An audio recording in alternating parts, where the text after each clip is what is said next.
नमस्कार दोस्तों, आप सभी का स्वागत है हमारे चैनल माधुरी कुमारी ऑफिशियल में। आज हम लेकर आए हैं वैशाख मास की पवित्र कथा का प्रथम अध्याय। शास्त्रों में कहा गया है कि जो भी व्यक्ति श्रद्धा से इस कथा को सुनता है उसके सभी पाप नष्ट हो जाते हैं और जीवन में सुख समृद्धि आती है। कथा प्रारंभ। वैशाख मास का कथा प्रथम अध्याय।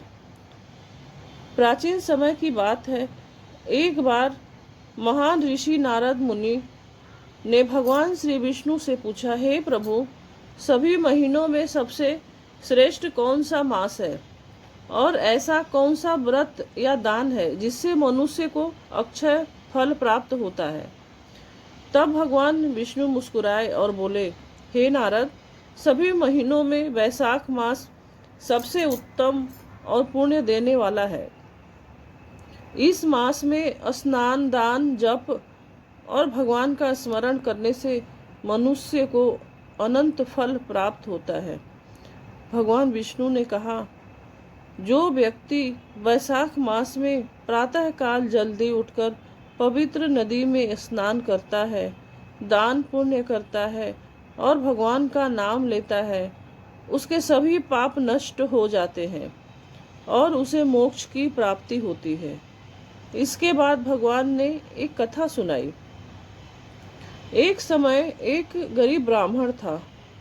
वह बहुत ही निर्धन था, लेकिन भगवान ने उसकी अटूट श्रद्धा थी।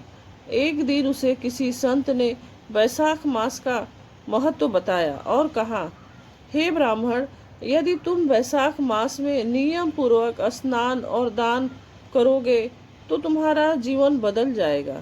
ब्राह्मण ने पूरी श्रद्धा से व्रत करना शुरू किया।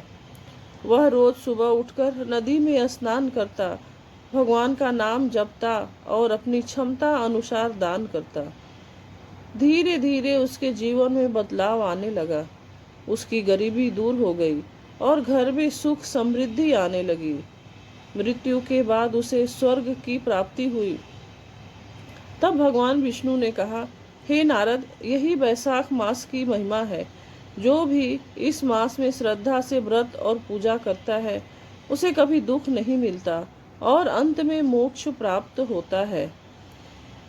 वैशाख मास में गंगा स्नान करना चाहिए। दान करना, भगवान विष्णु की पूजा करना बहुत ही शुभ माना जाता है। तो दोस्तों, यह थी वैशाख मास की कथा का प्रथम अध्याय। अगर आपको यह कथा पसंद आई हो तो वीडियो को लाइक करें और चैनल को सब्सक्राइब करना ना भूलें। ओ जय श्री हरि। वैशाख मास की महिमा सुनते ही मिलेगा अक्षय पूर्ण